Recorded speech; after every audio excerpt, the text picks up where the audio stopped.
Euh, voilà. Euh, Frère Ferrouzi, est-ce que vous pourriez commencer avec une prière? Bien sûr. Ok.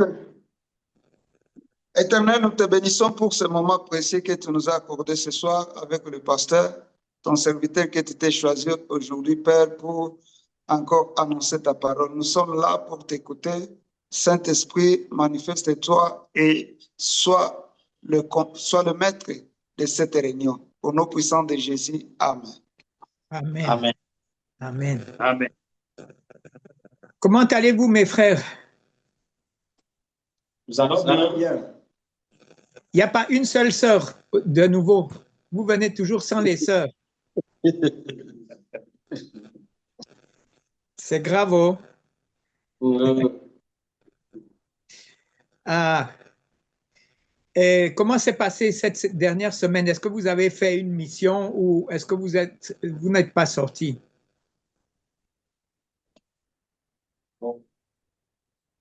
La semaine s'est bien passée quand même par la grâce de Dieu.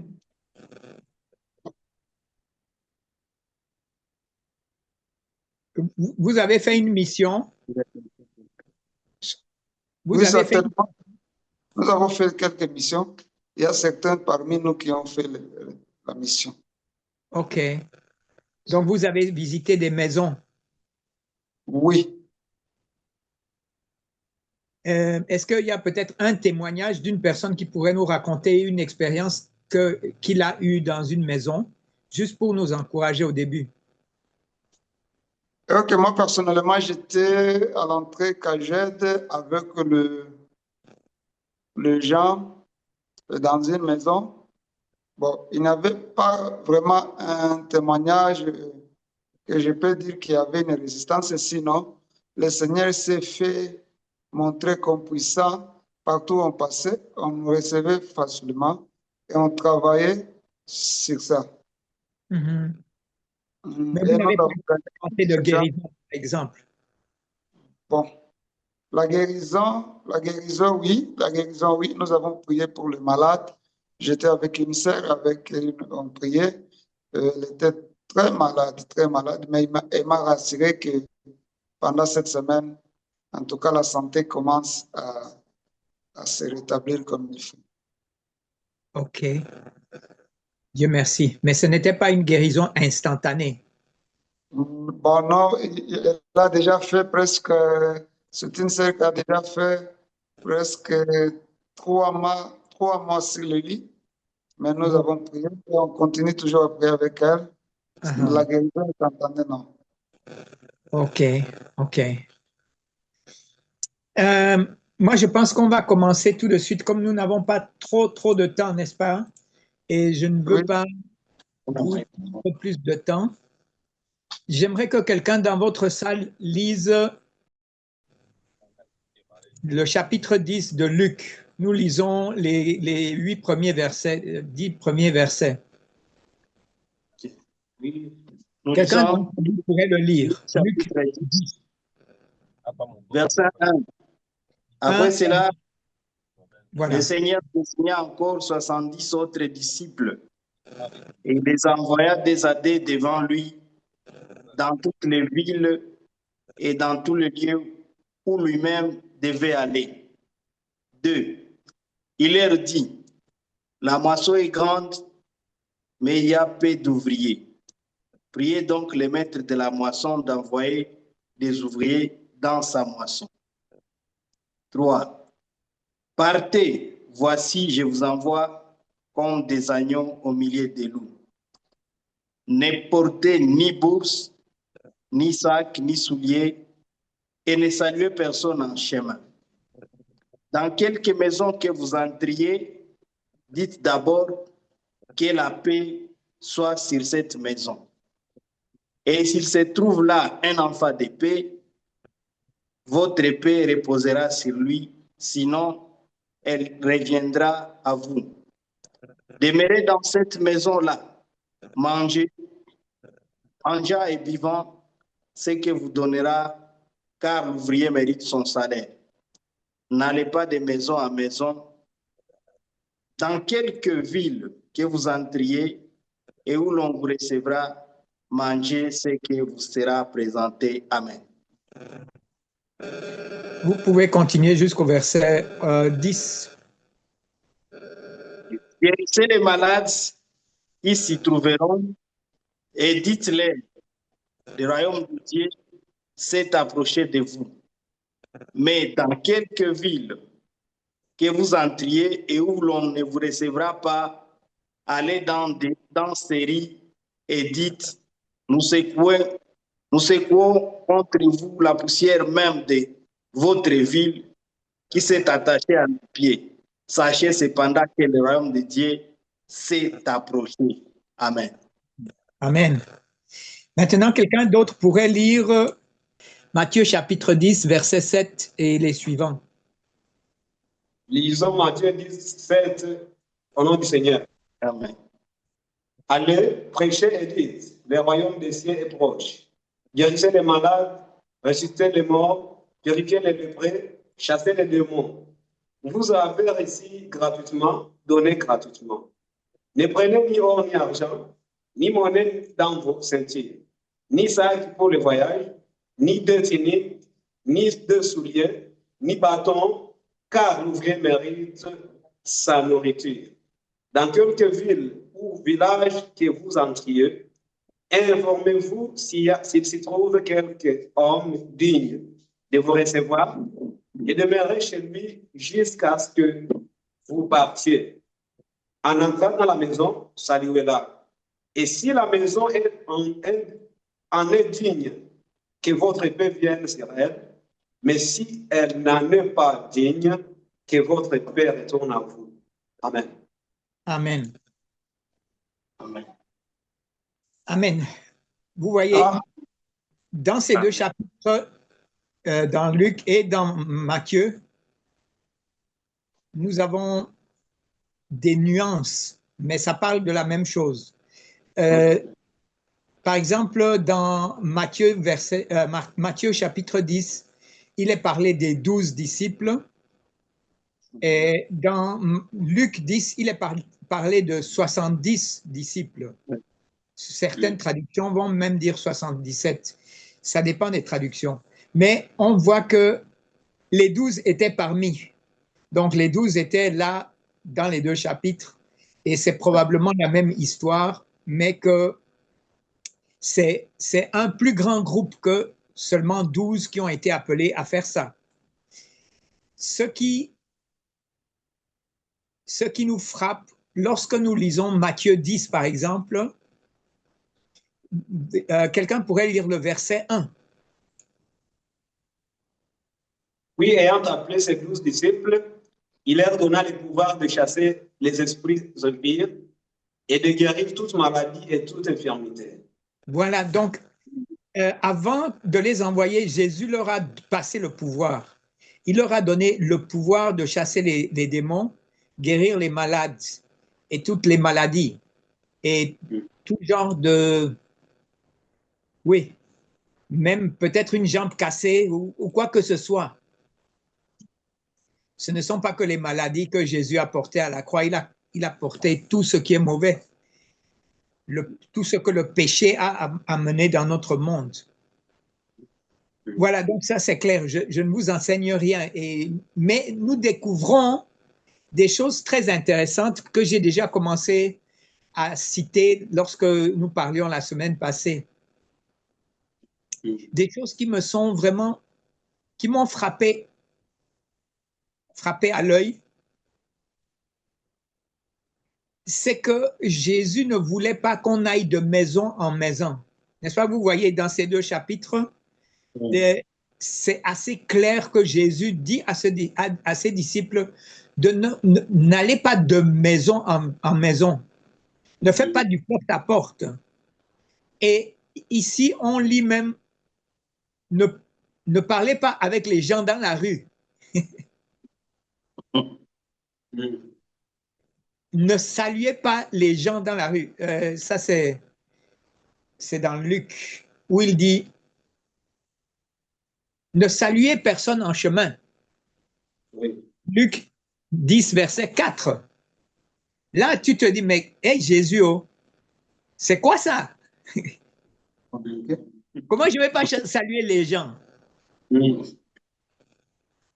Est-ce que Jésus défendait à ses disciples de dire bonjour? C'est ça la question. Est-ce qu'il a défendu à ses disciples de dire bonjour aux gens? C'est ça notre question. Bon, qu'est-ce que vous pensez? Qu'est-ce que vous sentez? Bon, Moi, je pense, sur ces mots, pour nous, c'était une question.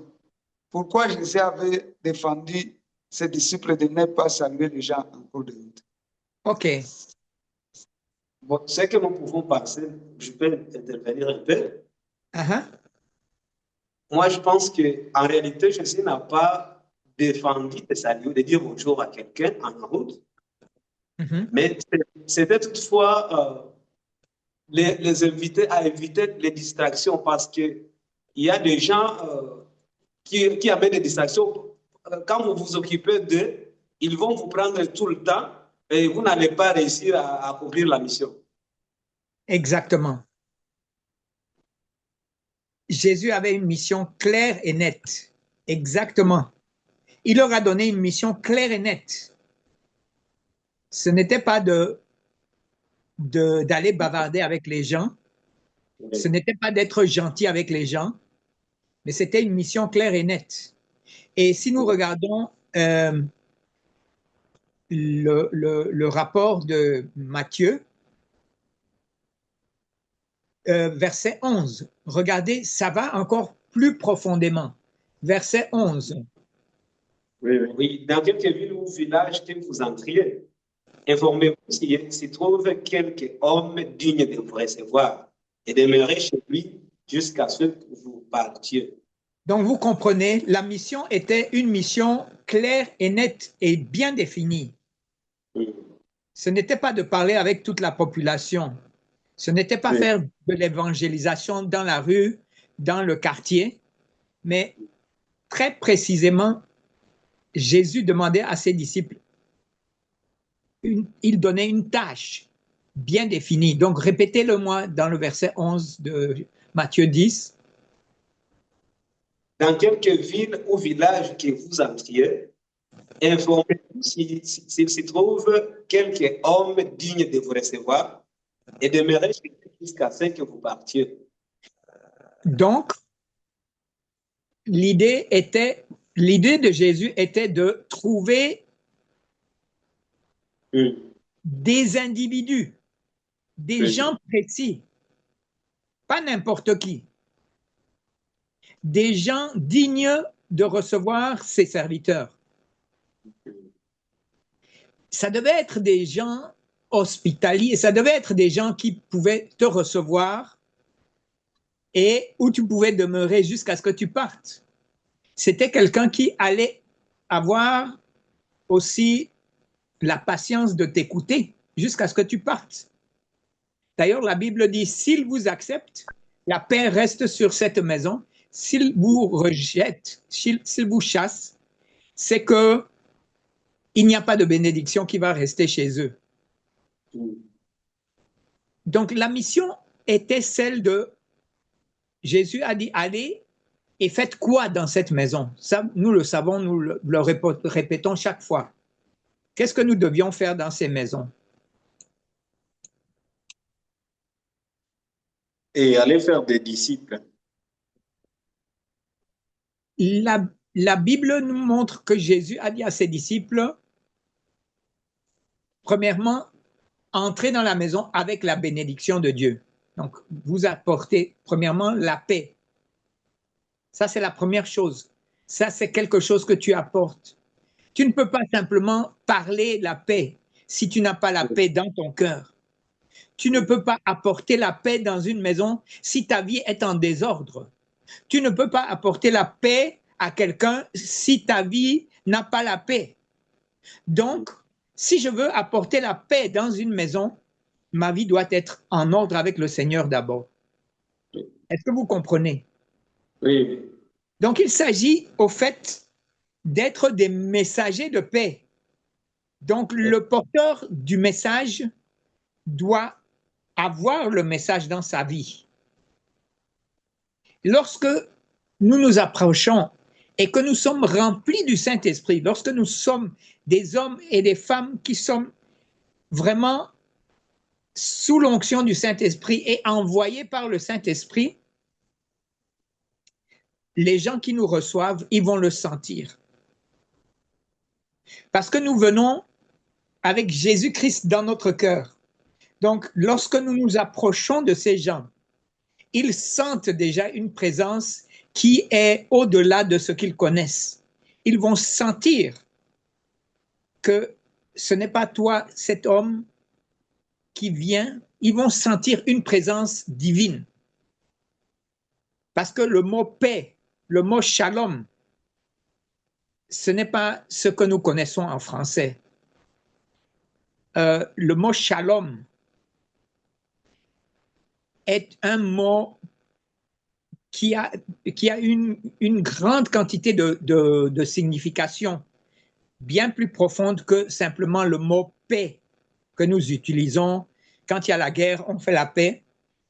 Mais shalom, le mot en hébreu, veut aussi dire prospérité. Il veut aussi dire le calme, le bien-être, être bien portant, être content, être en bon état.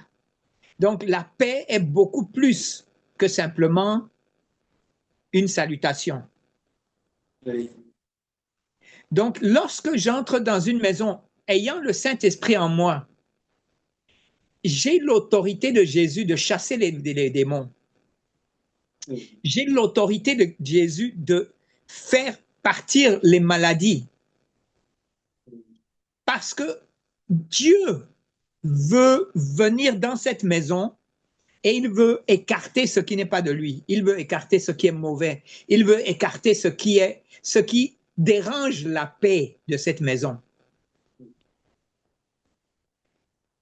Donc, quand on arrive dans cette maison, parce que Dieu l'a préparée, parce que nous n'allons pas simplement entrer dans une maison simplement parce qu'on va y entrer, mais parce que Dieu nous a montré, parce qu'on a fait une enquête, on a demandé au Seigneur et aux gens quelle maison est digne de nous recevoir. Donc, lorsque cette maison nous reçoit, le cadeau de notre présence, la présence de Christ qui vient avec nous, c'est elle qui va faire les guérisons, chasser les démons et toutes ces choses. Mais nous sommes le porte-parole. Dernièrement, on a eu des histoires où, bon, c'est un peu difficile dans votre contexte de parler trop ouvertement. Je vais faire un exemple ailleurs. Parlons de politique. Lorsque le chef du village ne peut pas venir parce qu'il est trop occupé, il va envoyer son émissaire. Et l'émissaire va venir, donc l'ambassadeur qui vient à sa place, il va venir vers vous. Et comme le chef l'a envoyé, il a pratiquement le même pouvoir que le chef. Dans le domaine que le chef lui a donné l'autorité, dans ce domaine-là, l'émissaire va avoir la même autorité. Donc, si vous n'êtes pas gentil avec lui, c'est au chef du village que vous faites du mal, n'est-ce pas? Oui. Vous connaissez ce qu'est un ambassadeur. Très, très, très bien, non? Oui, bien sûr. Donc, l'ambassadeur, au fait, c'est toi, c'est moi. Lorsque le Seigneur nous envoie dans un village, dans une ville, dans une maison de paix, moi, je viens, mais je ne suis pas Jésus. Mais je viens en son nom, c'est-à-dire je viens parce que Jésus m'a dit de venir et je viens faire ce que Jésus m'a dit de faire. Je pense que ça, c'est la base de notre compréhension du royaume de Dieu. Nous représentons le Seigneur là où nous nous rendons.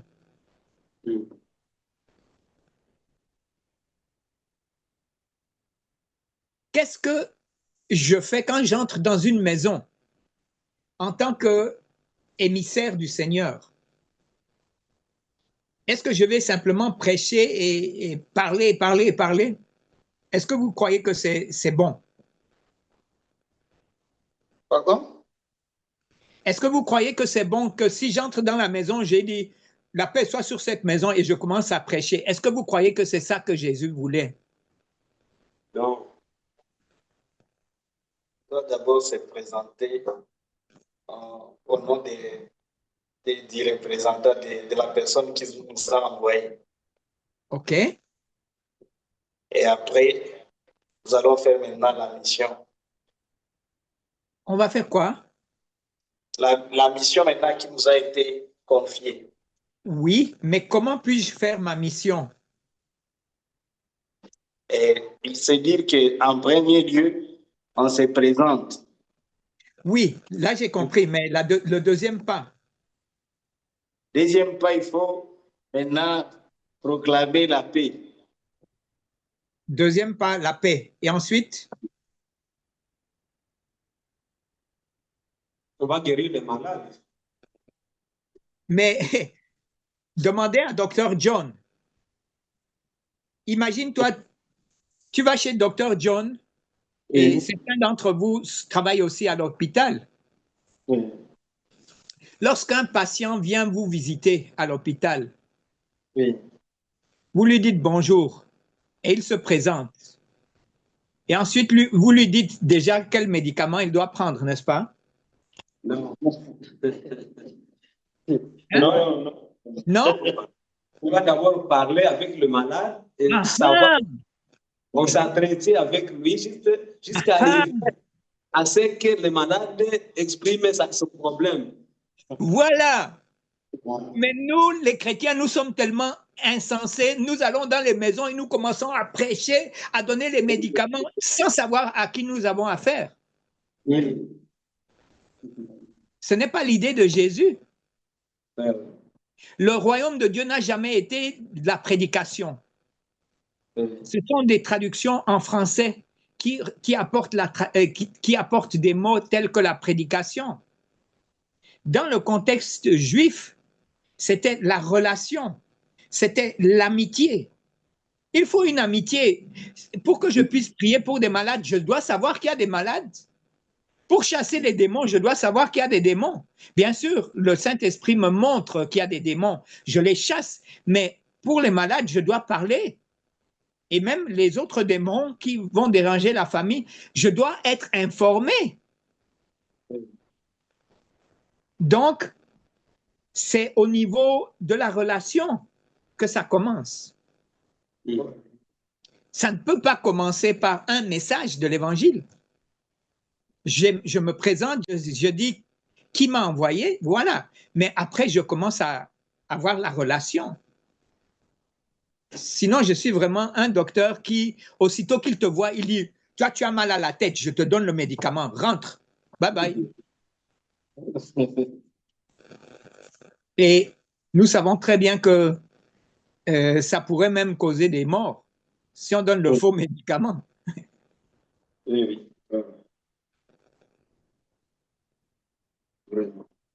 Donc, entrer dans une maison que le Seigneur nous a montrée d'avance,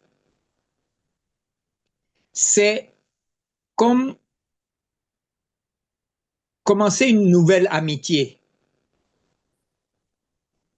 On n'est pas pressé.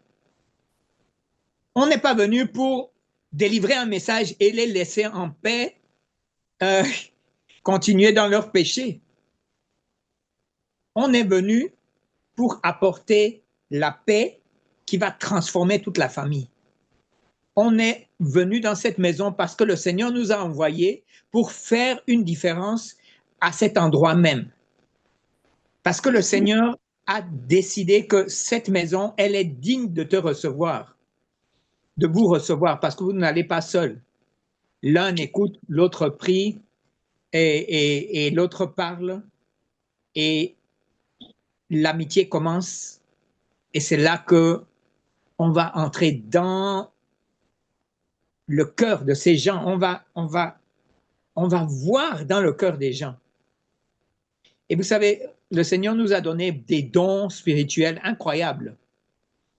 Le Seigneur m'a permis dans le passé aussi de voir, je regarde les gens dans les yeux et très souvent je vois ce qui se passe dans leur cœur. Et ce genre de dons, ce sont des dons naturels. Beaucoup de docteurs ont des dons naturels, mais il y a aussi des dons spirituels qui vont au-delà de simplement l'intuition.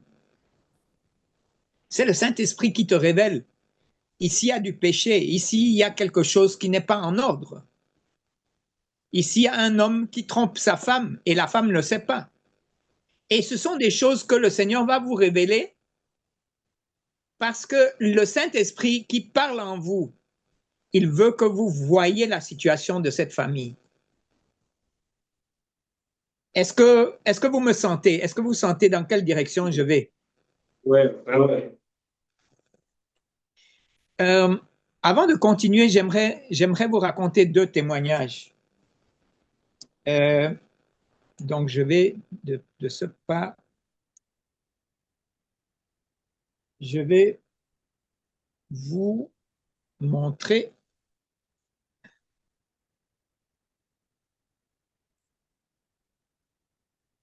Voilà. D'accord. Est-ce que vous voyez? Oui. Voilà. Donc, c'est une histoire qui s'est passée il y a quelques années. Qui connaît le pasteur Daniel Harry? On ne le connaît pas. On ne le connaît pas. Oui. Hein. Vous ne le connaissez pas? Oui. Ah bon? Attendez. Je vais vite avancer.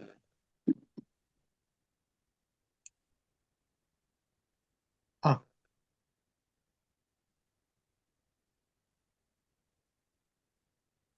Il y a ma PowerPoint qui n'est pas contente parce que vous avez dit que vous ne connaissez pas le pasteur Harry. Elle a refusé de continuer. Elle dit, comment on va refuser mon ami? OK.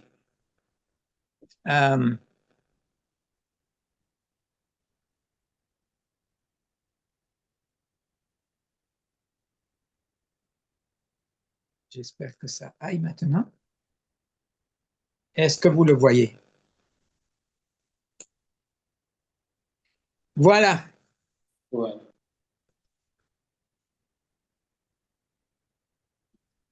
Pasteur Daniel Harry est le monsieur au milieu. Oui. Celui qui est entouré de 2 Jonathan. Oui. Et ça c'est où? En tout cas, je le connais par cœur. Donc vous le connaissez. Oui, oui, très bien.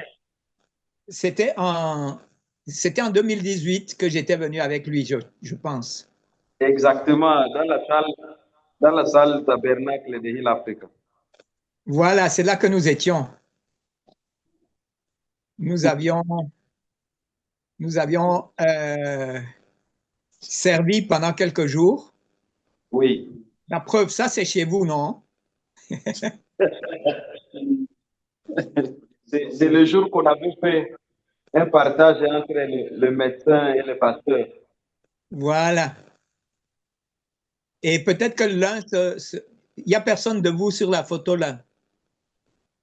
Non, non. Aucun de vous. Aucun. Désolé. Bon. Je vois Jean-Paul, je vois. Ah, OK. Pas ici. Bon, en tout cas, j'aimerais parler de ce pasteur qui a passé chez vous en 2018. Donc, le pasteur Daniel,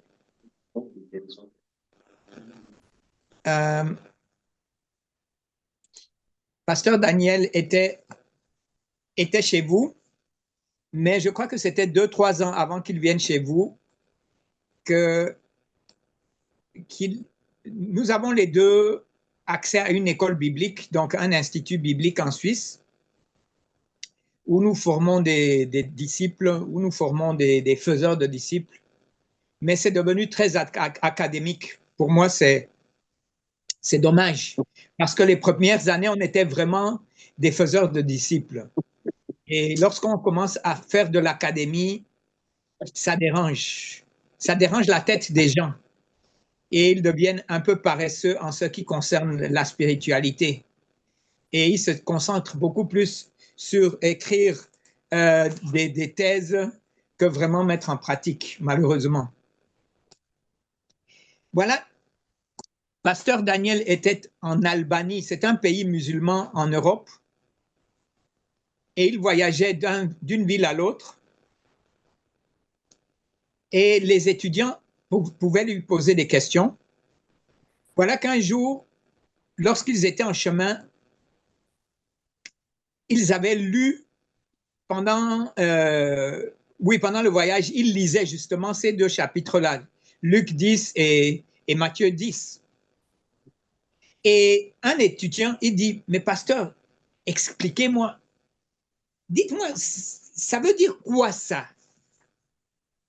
Et il lit Matthieu 10, ce que nous venons de lire avant, et Luc 10. Il dit, Luc 10, verset 5, dans quelques maisons que vous entriez, et dans Matthieu 10, ces maisons de paix-là dont on est en train de parler, c'est quoi? Alors, pasteur Daniel a dit, écoutez, et ils étaient en train de rouler. Il dit au chauffeur, regarde la maison là-devant, arrête-toi là-bas. Le pasteur, le chauffeur a arrêté la voiture. Ils ont baissé la vitre. Il y avait deux enfants à côté de la route. Pasteur Daniel a demandé aux enfants, « Hey, vous les deux, où habite l'homme de paix dans votre village ?» Et les enfants ont dit, « Viens, viens, viens, viens. » Alors tout le monde, les étudiants, le pasteur, le chauffeur, ils sont tous descendus de la voiture et ils ont suivi les deux enfants. Et les deux enfants les ont amenés dans la maison du chef du village, un chef musulman. Alors, quand ils sont entrés dans la maison, pasteur Daniel a dit « Salam alaikum », donc la paix soit dans cette maison. Vous savez que « Salam alaikum » veut dire « la paix soit avec vous ». Au fait, « salam » est le mot en arabe qui veut dire « shalom » en hébreu. Donc, il a souhaité la paix. Et il est venu et il a dit au chef, regarde, Jésus-Christ nous a envoyés et nous avons trouvé ta maison parce que ta maison est digne de nous recevoir. Nous sommes venus avec un message qui vient directement de Jésus. Alors, le chef du village dit, hein? Ok, c'est bien. Quel est votre message? Et pasteur Daniel lui demande, est-ce qu'il y a quelqu'un de malade ici? Et le chef du village dit, oui, regardez, ça c'est ma belle-mère qui est malade depuis des années. Elle est couchée ici, elle ne peut plus marcher. Alors pasteur Daniel a dit, au nom de Jésus, lève-toi. Et la maman s'est levée. En cet instant même. Et regardez la différence entre des gens simples et des hommes de paix. Quelle a été la réaction du chef du village? Qu'est-ce que vous croyez? Il devrait être émerveillé. Pardon? Il devrait être content. Il était content, oui, mais il n'avait pas assez. Comme c'est un homme de paix, il a, aussitôt qu'il a vu la guérison, qu'est-ce qu'il a dit? Ha! Ça ne suffit pas. Moi, j'ai encore d'autres malades dans le village. Il dit aux enfants, allez chercher un tel, amenez-le ici. Donc, on est vite allé chercher un autre malade. On l'a amené dans la maison du chef. Et à ce moment-là, pasteur Daniel a retroussé ses manches.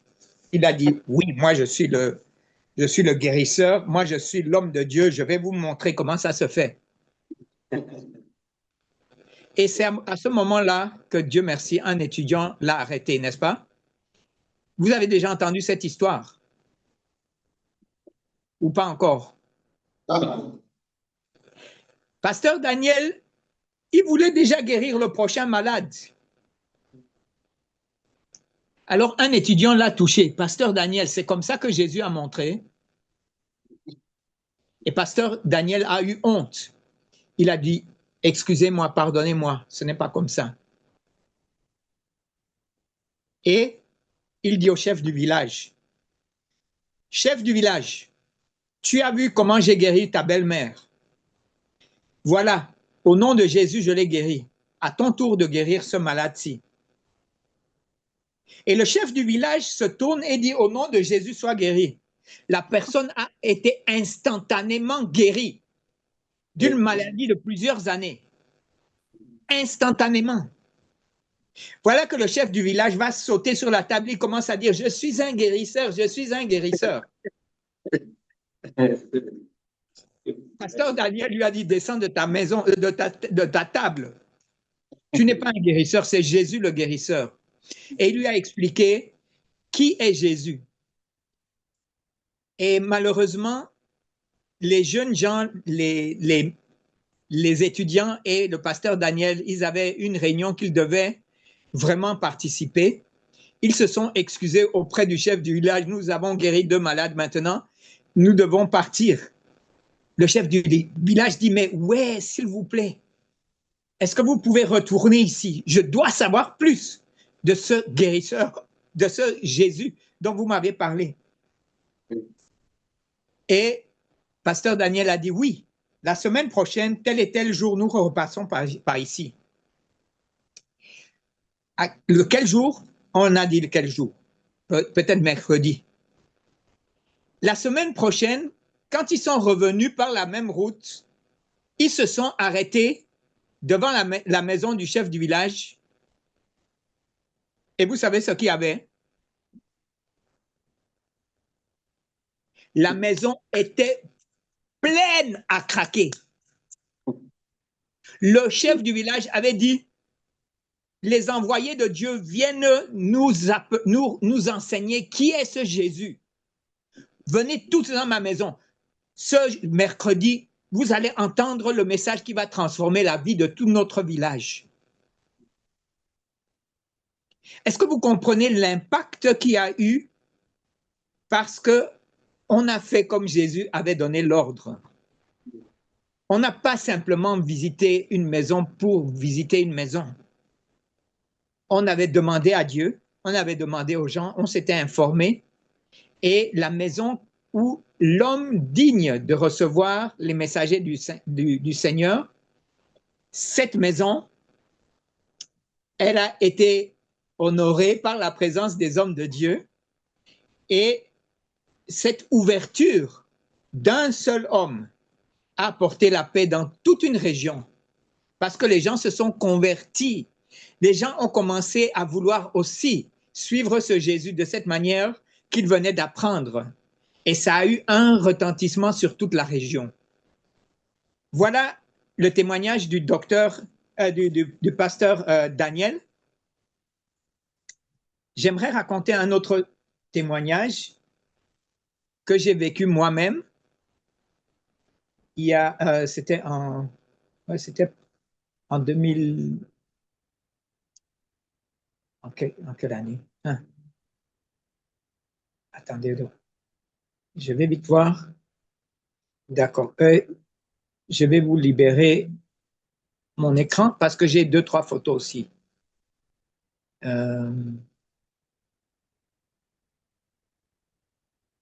Voilà.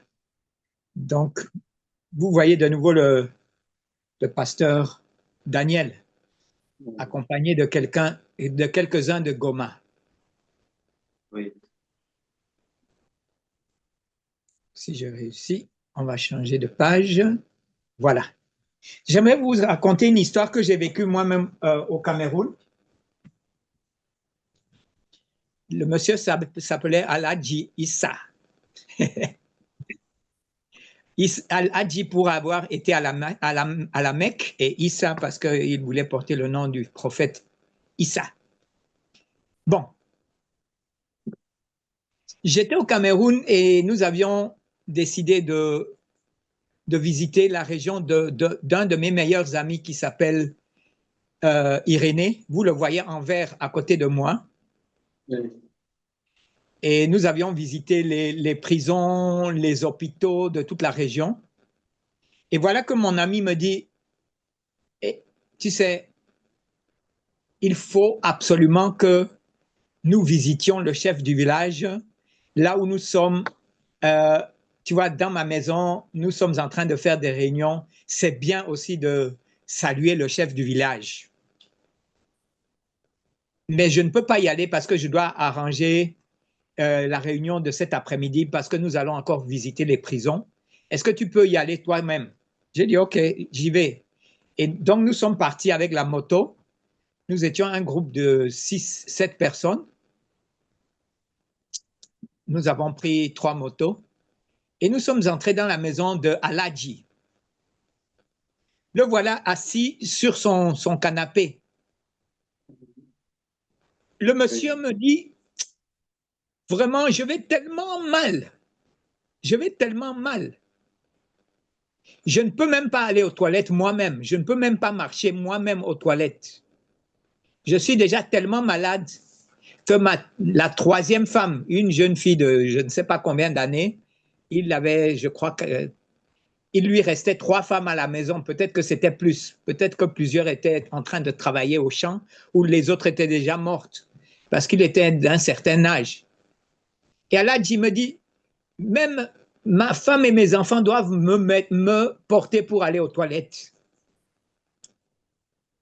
Hein? J'ai dit, mais vraiment? Et qu'est-ce que tu fais maintenant? Il dit, oui, avant de mourir, j'ai appelé toute ma famille et j'ai parlé avec ma famille. J'ai déjà regardé à cause de comment continuer quand je serai mort et c'est déjà tout arrangé. Donc, il avait déjà préparé sa vie pour la mort, n'est-ce pas? Vous savez, les grands chefs, quand ils savent qu'ils vont mourir, c'est ce qu'ils font. Oui. D'ailleurs, c'est ce que l'ordre que Dieu m'avait donné. Il m'a dit, comme au roi Ézéchias, il a dit, mets en ordre ta famille, mets en ordre ta vie. Et même si le Seigneur veut me donner encore quelques années de vie, il m'a dit de mettre en ordre ma vie, maintenant. Voilà, donc ce Aladji, je lui ai demandé, OK, nous sommes ici au nom de Jésus, donc nous voulons aussi être une bénédiction pour ta région, mais j'aimerais te poser une question. J'aimerais être une bénédiction pour toi. Je peux prier pour ta guérison, mais je peux aussi prier pour d'autres choses.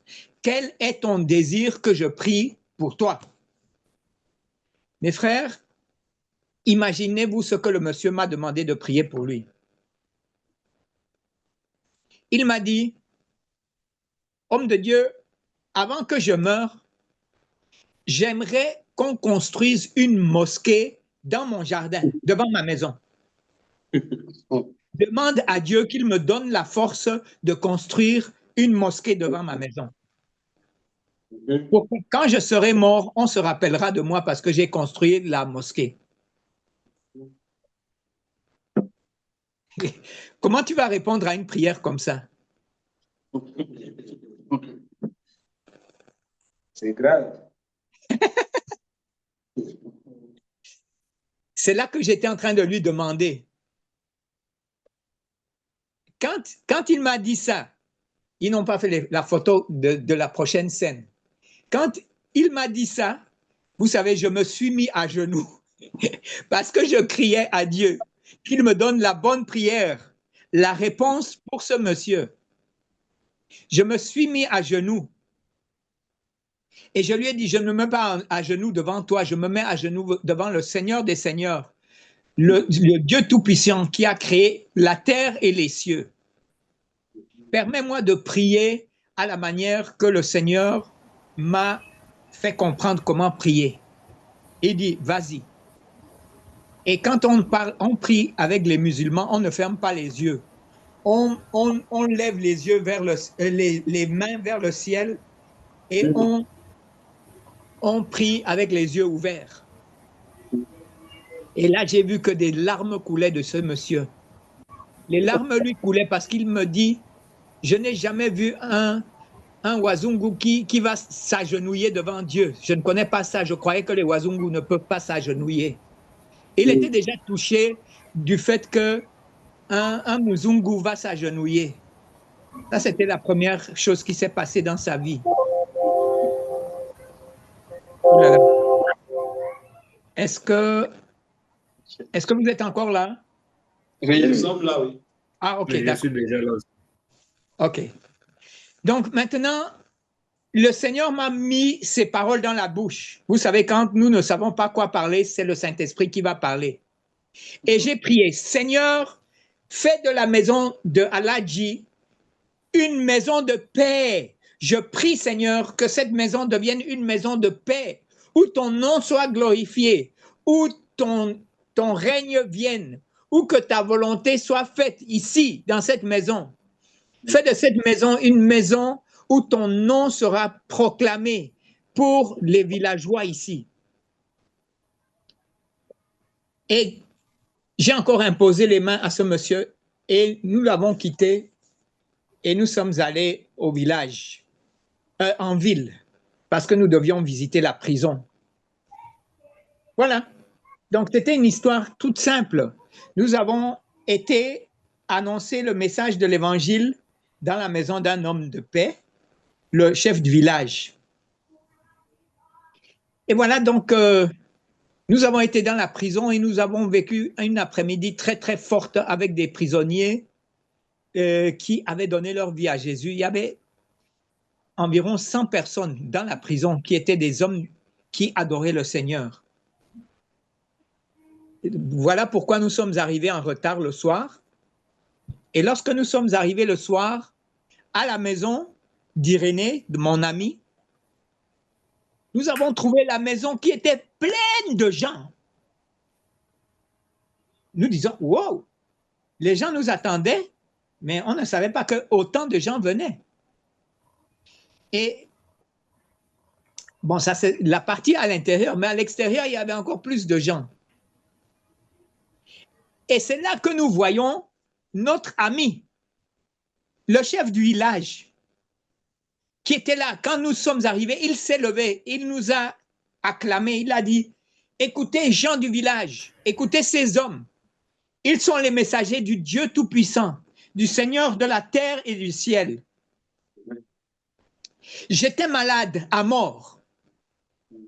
Et quand ils sont venus dans ma maison, et quand ils ont prié pour moi, me voici, j'ai marché 3 ou 4 kilomètres à pied jusque dans cette maison pour venir vous y inviter, pour venir écouter le message.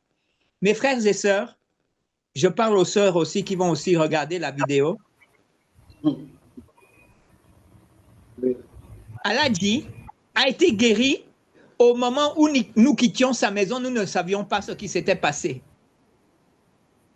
Il s'est levé de son canapé et la chose qu'il a fait, il a allé annoncer dans tout le village qu'il fallait venir chez nous le soir. Je crois qu'on le voit dans l'arrière-plan, derrière, en train de parler avec des gens. Et c'est comme ça que nous avons réussi vraiment à atteindre ce village. Nous avons eu des dizaines de baptêmes. Le Seigneur a vraiment touché les cœurs et il y avait même des marabouts qui avaient essayé de nous faire du tort, mais nous avons pu brûler les choses des marabouts, nous avons baptisé des gens de toute religion, je vous dis. Le Seigneur a été tellement miséricordieux avec nous. Et juste une dernière photo, c'est la photo de Aladji quelques années plus tard. Il nous attend encore pour qu'on puisse encore construire une église à côté de sa maison. Je ne sais pas si on veut vraiment construire une église, mais j'aimerais vraiment que dans sa maison, il y ait une communauté chrétienne qui grandisse. Ça, c'est mon désir le plus profond. Et aussitôt que le Seigneur va me guérir de cette maladie-ci, je vous promets, je vais aller là-bas le rencontrer un de ces jours, avec l'aide du Seigneur. C'est juste un témoignage personnel. Mais est-ce que vous comprenez l'impact que ça donne dans un village lorsque le Seigneur touche l'homme de paix, lorsque le Seigneur touche et nous fait trouver l'homme de paix? C'est ce dont nous parlons avec les maisons de paix. Okay. Donc, il y avait une préparation dans la prière qui a été avant notre voyage. Il y avait une préparation dans la prière pendant le voyage. Il y avait des gens qui intercédaient pour nous, pour que nous fassions les bonnes décisions. Il y avait des gens sur place qui priaient. Donc, c'était vraiment le moment du Seigneur pour aller là.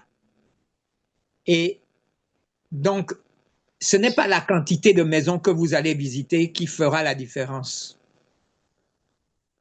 Mais c'est la qualité de la maison qui fait la différence. Ce n'est pas la quantité, c'est la qualité. Et la qualité, ce n'est pas toi qui la décide, c'est le Seigneur.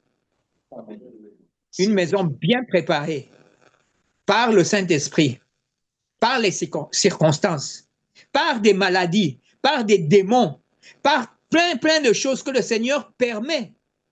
Vous savez, lorsque Jésus a guéri l'aveugle, les disciples ont demandé à Jésus, est-ce que c'est lui qui a péché ou est-ce que c'est ses parents qui ont péché? Et Jésus a répondu, non, non, non. Cet homme est aveugle pour que le Seigneur puisse se glorifier dans la vie de tous ces gens qui ont entendu le message. Donc le Seigneur permet des maladies, il permet des accidents, il permet des circonstances. Peut-être aussi, il permet certaines circonstances sur une région entière pour que les gens reviennent à lui et qu'ils laissent les marabouts de côté et qu'ils voient qu'il y a une seule solution, c'est Jésus-Christ qui peut transformer la vie d'un individu, mais il peut aussi transformer la vie de tout un village, de toute une région, de toute une contrée, de tout un pays. Jésus est capable, par une seule personne, de transformer une ville entière. Regardez Ninive, une ville païenne où on sacrifiait les enfants à des dieux. Et Jonas n'a pas voulu. Mais lorsque Jonas a finalement obéi et qu'il est entré dans cette ville et qu'il a annoncé une seule fois pendant son trajet dans les quartiers, il disait, la punition de Dieu vient. Les gens ont écouté. Le roi du village, de la ville, pardon, le roi de la ville s'est repenti et le Seigneur a eu pitié de la ville entière à cause d'un homme qui a prêché l'évangile. Moi, je pense que c'est le principe de Jésus. C'est lui qui nous envoie dans les maisons. C'est lui qui nous dit par où passer. C'est lui qui met aussi des gens sur ton chemin. Imaginez-vous le pasteur Daniel, lorsqu'il va demander à ses enfants où est le chef du l'homme de paix du village. Est-ce que les enfants avaient déjà entendu le mot homme de paix? Jamais. Mais le Saint-Esprit leur a expliqué, c'est le chef du village qu'il faut montrer. Vous voyez? Oui. Donc le Seigneur prépare, il va de l'avant, c'est lui qui fraye le chemin. Avant de terminer, parce que je vais bientôt devoir vous quitter, je m'excuse, mais je vois que nous avons quand même fait environ 1 heure, n'est-ce pas?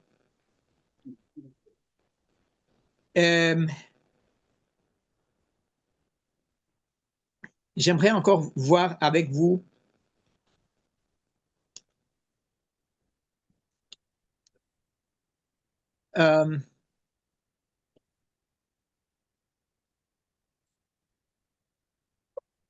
pardon. Éphésiens 2, verset 10.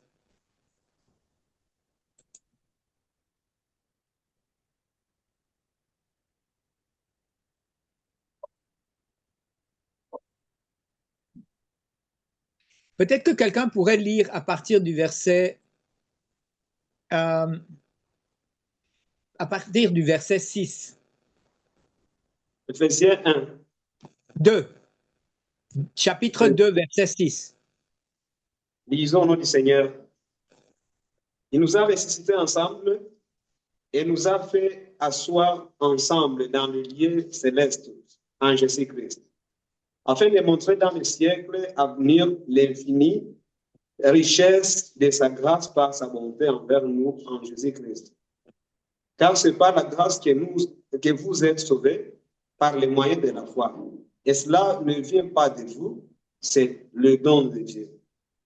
Ce n'est point par les œuvres afin que personne ne se glorifie, car nous sommes son ouvrage et entre eux créés en Jésus-Christ pour de bonnes œuvres que Dieu a préparées d'avance afin que nous les pratiquions.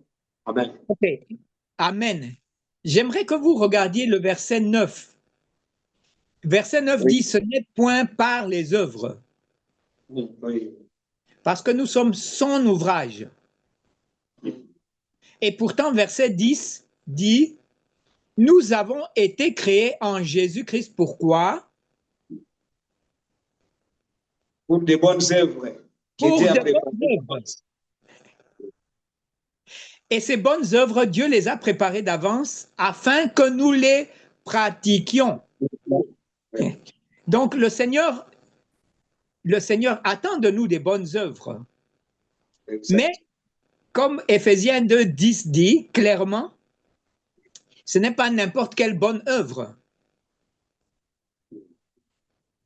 Ce sont les bonnes œuvres que Dieu a préparées d'avance avant que nous les pratiquions. C'est-à-dire, lorsque nous sommes dans la volonté de Dieu, ce n'est pas simplement d'être une personne débonnaire et gentille qui fait ça.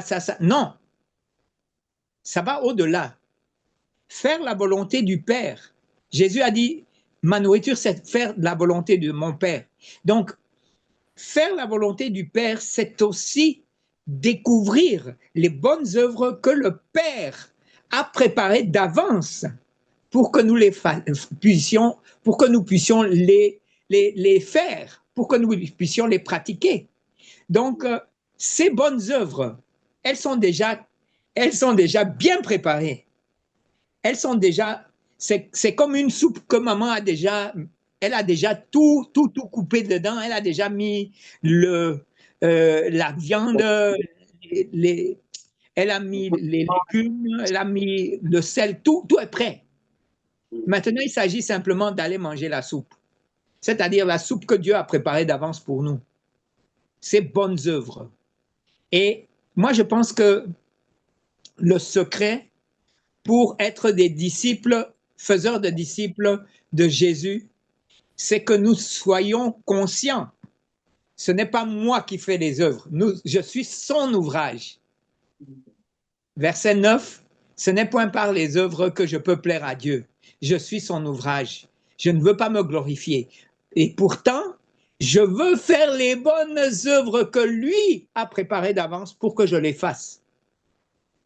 Et quand il me les montre, c'est toujours son nom qui va être glorifié. C'est toujours lui qui va être vraiment montré au monde comme le guérisseur, celui qui chasse les démons, celui qui transforme les vies, celui qui transforme une région, celui qui donne la paix là où il y a du désordre, là où il y a la guerre, là où il y a la tristesse, là où il y a la mort, il veut donner la vie. Parce que son but est que nous apportions la vie là où est la mort. Et la vie en Jésus, une vie qui vaut la peine. Même quand on a des problèmes, même quand on est malade comme moi. Mais je vois la mort devant mes yeux tous les jours parce que la maladie est en train de me ronger. Et pourtant, je vois Jésus, je vois la vie en Christ. Je ne vois pas ma mort qui est en train de s'approcher. Je vois le royaume de Dieu qui vient de plus en plus proche. Mais ça ne m'effraie pas. Je continue à lutter jusqu'au dernier souffle parce que Christ est tout ce que je vive. Je veux vivre pour lui jusqu'au dernier souffle. Lui est le seul but de ma vie. C'est lui que son nom soit glorifié. Et il a encore beaucoup de bonnes œuvres préparées d'avance pour moi. Dis à ton voisin, Jésus a de bonnes œuvres préparées d'avance pour moi. Yes. Dis-le à ton voisin. Jésus a de bonnes œuvres préparées d'avance pour moi. Amen, amen. Amen. Yes. Pour moi. Et maintenant, mets ta main sur le cœur de ton voisin et dis, Jésus a beaucoup d'œuvres préparées d'avance pour toi, mon frère. Amen. Amen. Amen. Et c'est la vérité. Je ne vous ai pas dit n'importe quoi. Je n'ai pas prêché de moi-même.